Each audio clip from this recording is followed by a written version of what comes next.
Well, good evening, everybody. Good to see you virtually again. I am here in my office. It is Wednesday afternoon. I'm going to pre record the teaching for the Bible study tonight, and we'll be there. Tamara and I will be there watching with you and commenting with you. So feel free to say hi there on the comments and interact with us. It's basically one of our groups. We're going to be talking tonight in the passage about groups and teams and leaders. This is kind of like one of our small groups. You are meeting with us wherever you are, in your living room, in your family room, wherever you are this evening. And I'm hoping that as things kind of ease up in the world, virus wise, that some of you will start to feel free to invite some people into your homes. I still have this vision of doing this, recording these teachings, and all around the area, Palm Coast, Port Orange, everywhere in between, there are people who are inviting others into their home for a small group, and you will gather together on a Wednesday evening and you'll watch the midweek MeetUp Bible study together and then have a time of questions and discussion and connection and little quiche cakes and desserts and whatever you all make together. So I could certainly see the midweek Bible study, midweek meetup being what our home groups are. So I'm hoping that happens. And Tamara and I have even talked about, having some into our home and actually doing this live, basically in our home, while we're streaming it to you guys, and it'd be our home groups. I think that's a pretty cool idea. So think about that. Think about if that's something that you might want to see happen. I hope you're hearing me well. I don't feel like the volume is coming out very loud here, but I'll check it and make sure it is. We have things going on. We had our Sisters in Stitches here this morning. We've got our divorce care group tomorrow night, Thursday night. Our Friday adult Bible study group, 10 a.m. Our Christian book group meets via Zoom on Saturday morning at 10. You'll be able to see that link in the Facebook group. Sunday morning, of course, our Worship in the Word, time together, playground group afterwards, children's ministries, Brave youth group. This Sunday, the second and fourth Sunday of every month, guys, is our 6th through 12th grade Brave group. So I want you to join in with them this Sunday morning. Those of you in middle school and high school. Other groups coming up soon. We have our men's breakfast and work day coming up the following Saturday on the 20th. We'll have breakfast together at 8 a.m. and then do some work around here at the church. So bring some tools, bring your things ready to do that. And then February 16th, guys. So that's coming up, ladies and guys. It's coming up. February 16th. Oh my goodness. That's like next Tuesday, isn't it?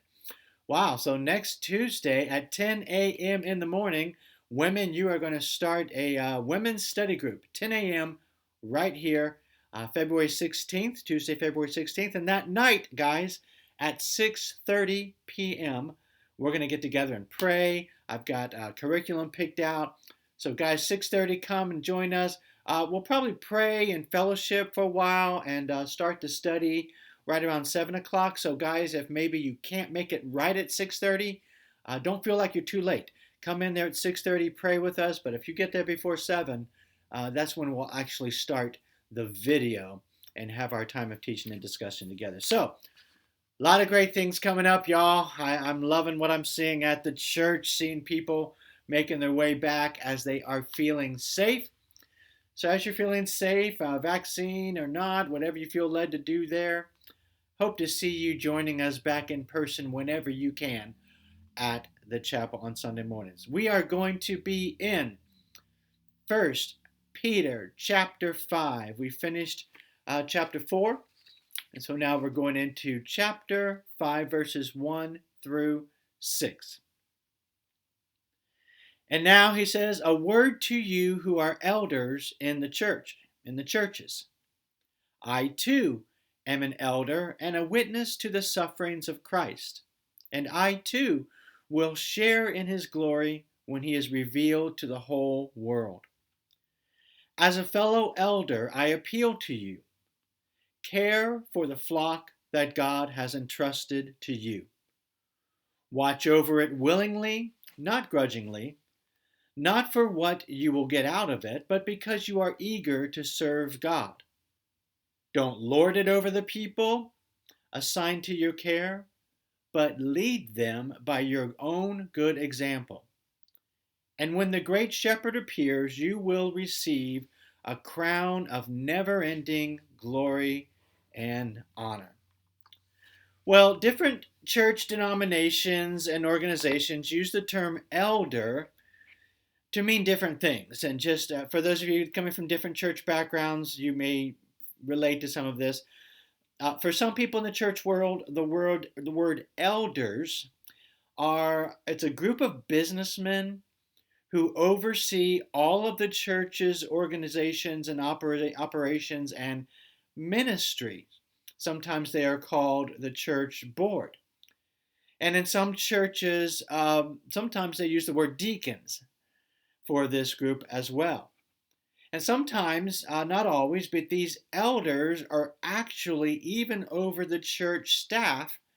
They're even over the senior pastor. I just had a meeting this morning, and we were talking about different church organizational setups. And one way is that there's a group of elders who actually lead the church, and the pastor is under the church elders.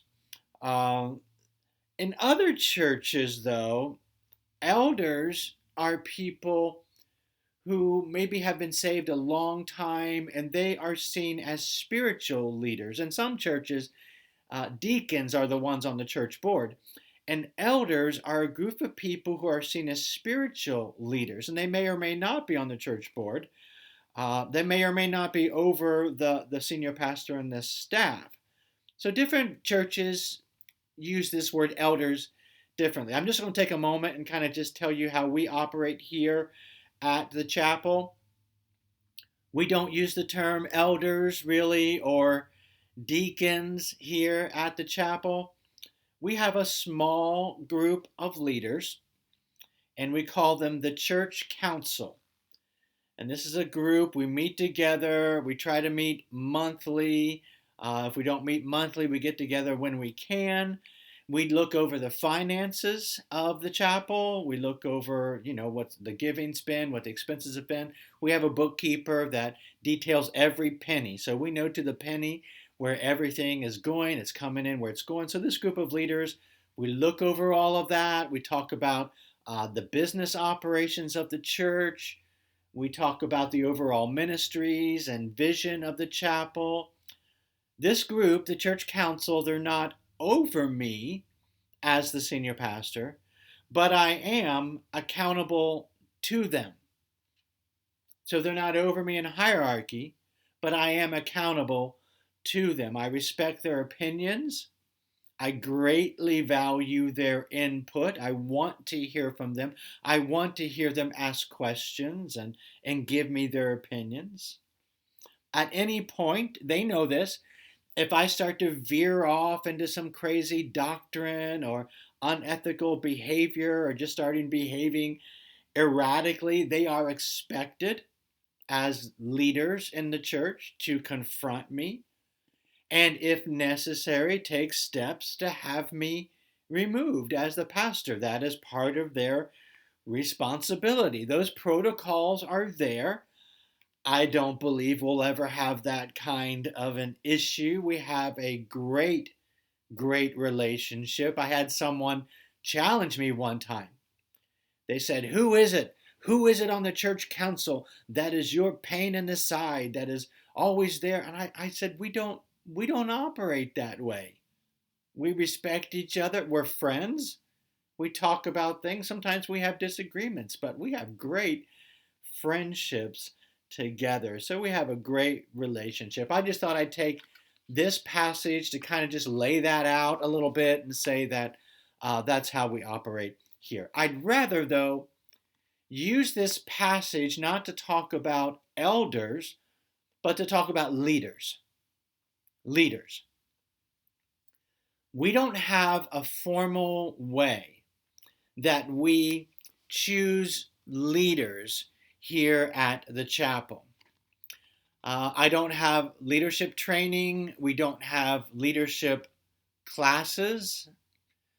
I believe the best way, and the way it's worked best here, is to just see it happen organically as people come here to the chapel. So typically, leaders here at the chapel are those they've come to the church, they've chosen it. This is the place they would go if they were never in leadership. In fact, I always ask that. If this is the church you would attend if you never led anything, then maybe we can talk about you being in leadership. But it's got to be your church home first and foremost. So you come to the church, you're fully engaged in the worship, you're fully engaged in the teaching. Leaders are ones who have probably already gotten involved in groups and ministry teams. We have what we call the chapel groups. Those are small groups that get together for Bible study or social gatherings. And we have what we call the chapel teams. Those are ministry teams, teams that serve in different areas in the church and outside of the church. So someone comes to the chapel, they're engaged, they're probably already in a group or groups, they're serving on a team, and eventually they reach this point where they basically are already earning their reputation as a leader. It's just becoming obvious to me and to others that this person has leadership capabilities. By the time that we get to the point that we call someone out to be a leader of a group or a team, it's probably because most people already see them that way. It's kind of become obvious. And it takes time. It takes time for that to happen. So some of you haven't been a part of the chapel very long. And in time, that might be the process that happens for you. And you become a leader. I'm not talking about being on staff. That's different. Being in full-time ministry or being paid. I'm just talking about being a volunteer leader of a group or a ministry team. Some of you have already followed that path, and you're already leading a group. You're already leading a team. And maybe some of you should be. Maybe some of you really are at that point, and you need to consider it because we have one staff member, one paid staff member. You're looking at him right now. That's it. Everything else here is run by volunteers, and like every other church, we need leaders. We need leaders of volunteers. People who will step up and say they are ready to not just attend a group, not just serve in a group, but they're ready to lead a group. They're ready to lead a ministry team. Maybe there's an existing group or team. We've had that happen recently. Because of COVID and different things, some people have had to step down from leaderships and others have stepped up. So maybe there's an existing group or an existing team that needs leadership. Or maybe God will put it on your heart to start a new group or a new ministry team, and you'll come and talk to me about that. Pray about it. Pray about maybe you're at that place where you're ready to do that. Talk to me about it. I mean, as we start to gather here in the next few months, several months, as our numbers come up to back to full numbers where we expect to be, we're going to need leaders and probably some new leaders. But if you're at that point and you're considering maybe being considered a leader, take that seriously. Because here's what I'm going to do. I'm going to follow the guidelines here in 1 Peter, and I'm going to follow guidelines in other passages in the process of approving leaders, and I'm going to use these passages to hold leaders accountable. So now that we're here, let's look at what Peter says. He says to care for the flock that God has entrusted to you. So if you lead a group or team right now, or if you plan on leading a group or a team here at the chapel, I want you to know you are being trusted by God and you are entrusted by me to lead that group of people. Y'all, we are in the people business. Any of the ministries here, it's about the people that we're ministering to, but it's also about the people on the ministry team. Any group right now, it's about the teaching and the lessons and all that, but it's about the people in that group. And if you are a leader of people. You are serving those people. Chuck Smith always told us, as Calvary Chapel pastors, we are servant leaders. So if you're going to lead anything in this church, you are a servant leader, a servant first, and a leader second. So you may be leading them and teaching them and helping to lead a teaching or a discussion, but you should be focusing on the people as well. You might be leading a ministry team and your main goal is to just schedule, to make sure people are scheduled to serve in these ministry positions here at the chapel. But I want you to think about the people that are on your ministry team, because it's about the people. Don't just teach them. Don't just schedule them.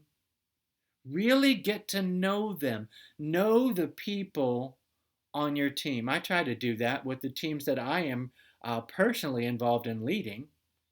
I want to get to know them. I tell you what, I'm blessed to know the people on our worship team and the people who have come through our worship team and served here and now are on different places, serving different places. I'm blessed to say that I knew them and I know them. They're my friends. Know those people who are on your team. Know those people who are in your group, because God is entrusting them to you and He wants to use you to make an impact on their lives in a positive way. I just want you to know, leadership in our church is about the people in the groups and on the teams. Peter says to lead willingly and not grudgingly. Well, I put it this way, and if you are leading a group, you've probably heard me say this. If it is a burden to you to be a leader, it's going to be a burden to me. If it is a blessing to you to be a leader, it's going to be a blessing to me. So I will highly encourage you to make sure when you are leading willingly, that it's a blessing. And you're not leading grudgingly, like it's a burden. If a leader is complaining a lot, if I'm feeling like it's a burden to you to lead a group, well, here's the deal. I'm your leader. I'm a leader of leaders. I'm a leader of you, and I care for you. And as your spiritual leader and your friend, I'm going to say, it might be time for you to not lead, because it's not good for you. It's a burden for you. It's weighing you down. I'm probably going to suggest that you step down because I care for you. That's why I'm never going to guilt people into serving. I'm not going to manipulate people into serving, because I don't want people serving who are just doing it because they've been guilted into it or manipulated. They're eventually going to feel burdened, and I don't want that to happen to you. It's just going to backfire on me. So lead willingly, not grudgingly. Peter says, don't lead for what you will get out of it. That's the way of the world. The way of the world is I rise up in an organization, I get positions, I get leadership, so I can get higher pay, I can get more recognition, I get greater reward out of the positions and the titles. Leaders in a church, we don't lead with those things in mind, or we shouldn't. We don't lead so we can get something out of it or for what we're getting out of it. Again, we're fellow servants for each other that God has chosen to be in a leadership position. I'm a servant that God has chosen to be in a leadership position. So Peter says we lead because we are eager to serve God, not for what we can get out of it. Leaders who have that perspective, leaders who are eager to serve God, leaders who are not in it for what they can get out of it, attention, recognition, those are the leaders I believe that are going to be successful in the eyes of the Lord, and those are the leaders that are going to be successful at the chapel.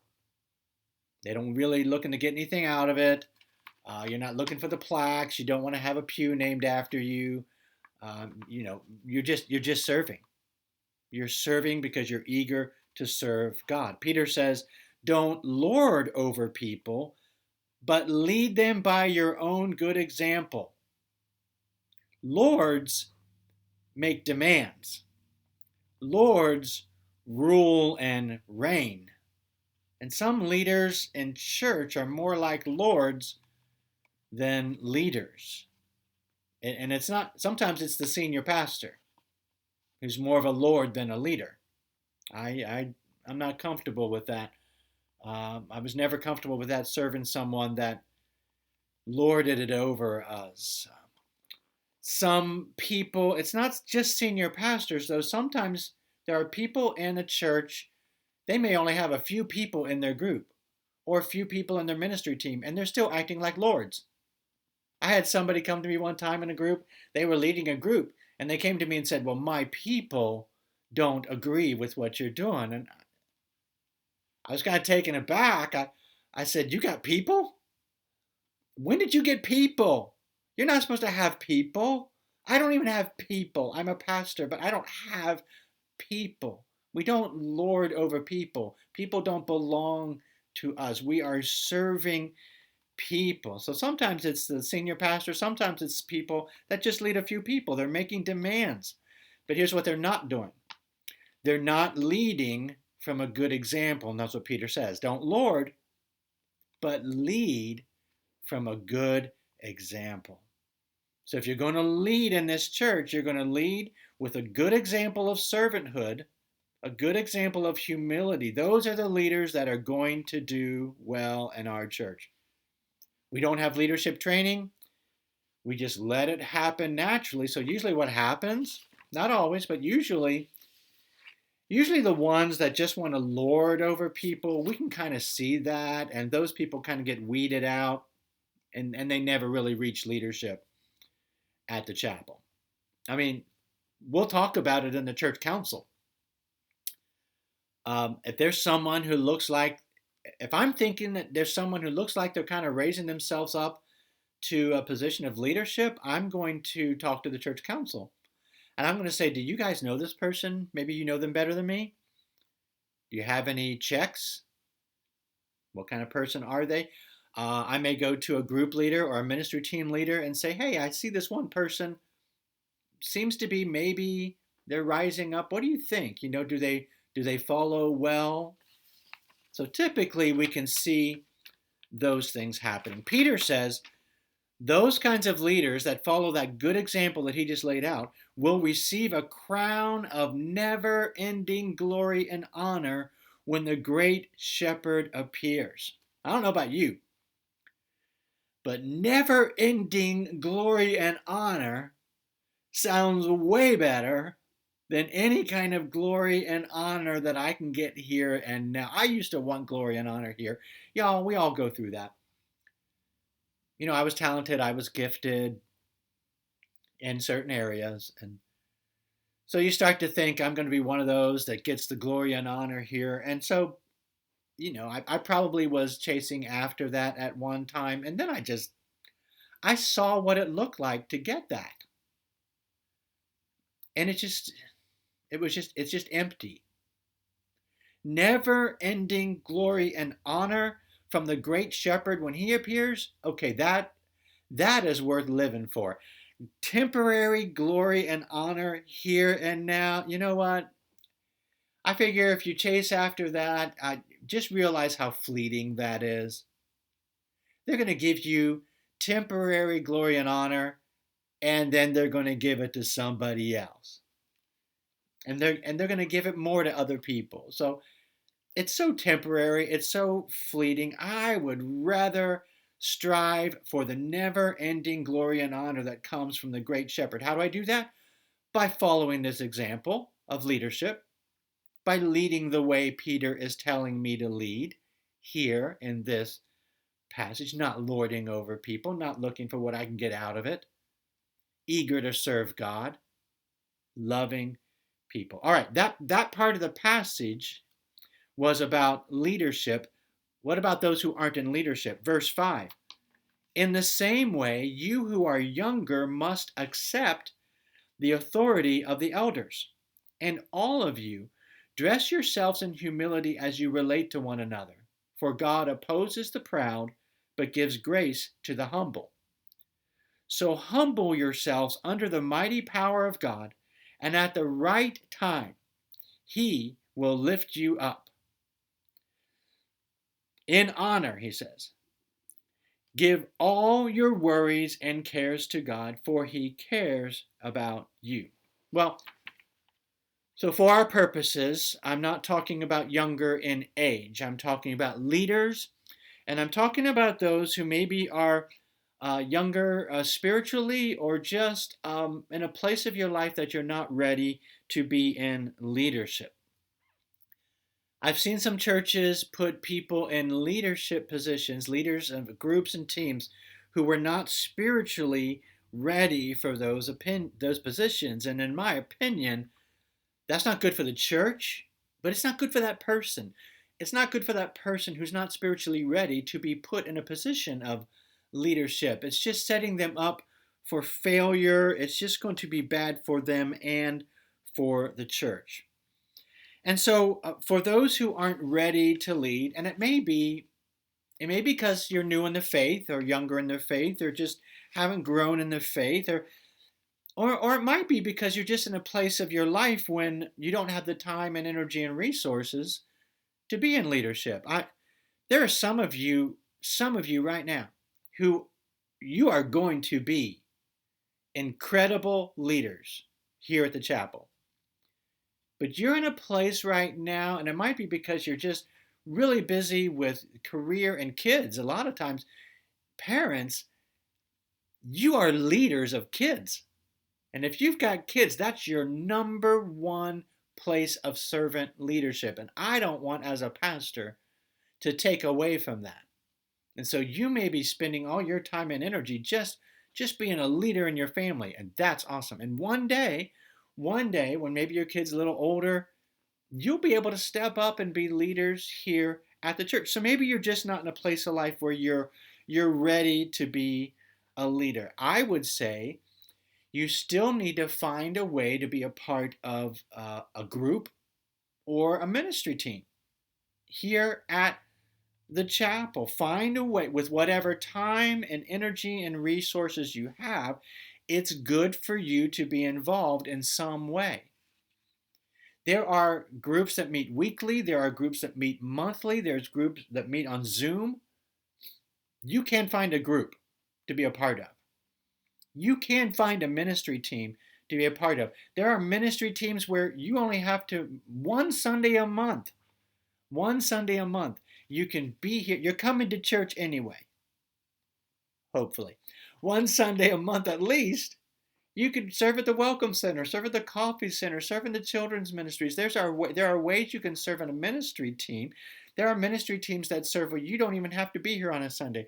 The bins, we collect stuff to the bins and we deliver it. You might just be someone who delivers stuff. I would ask you, if you're not ready to be a leader, to find a way to be involved in a group or a team. And when you are a part of a group or a team, Peter's telling us here, be respectful of those who are the leaders. You may not think they're leading in the way they should. They're not doing it the way I would do it, but they're the leader. And at this point, you're not. And so you humble yourself. You accept the leadership. You are respectful to the leadership. They have been entrusted by God and by me to lead. And one day, maybe you will too. Until then, you follow the leader with humility and respect. Peter says, God opposes the proud, but gives grace to the humble. So you find a group, you find a team, you're humble, you respect the leader. Maybe one day you actually become a leader.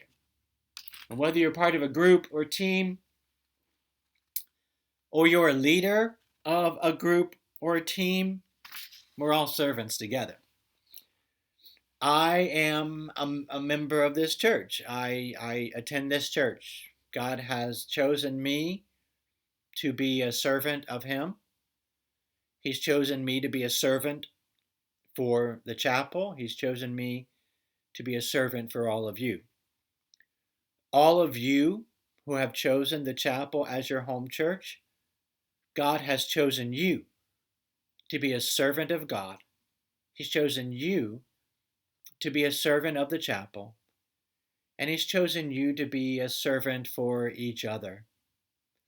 And so that's really what it comes down to. Servant leadership is about serving God and serving each other in whatever capacity we can. Whether you're in a group, on a team, if you're a leader of a group, a leader of a team, whether you actually end up getting called out into full-time ministry. We're all servants of God. And we need to follow this passage to see how to be the right kind of servant leader for God. Well, a little different tonight, almost like a leadership training class almost. For those who do become a leader at the church here, we do have some material that we expect them to sign off on to say, you know what, I'm going to be a leader. Here's the basic foundations of the faith of the chapel. Here's what we believe. Here's what Pastor David expects of us. So to be a leader of a group or a team, we do have some qualifications that we want you to be okay with. If you're thinking of it, thinking of leading in some way, talk to me. Come talk to me. Hope you enjoy your evening. Hope you enjoyed this Bible study, and now have the rest of the evening to just enjoy time, conversation. Text somebody maybe and say, hey, watch this teaching and let's talk about it online. Have a little text group chat going. Until then, we'll see you Sunday either live or here via video. God bless, guys. Have a great rest of the week.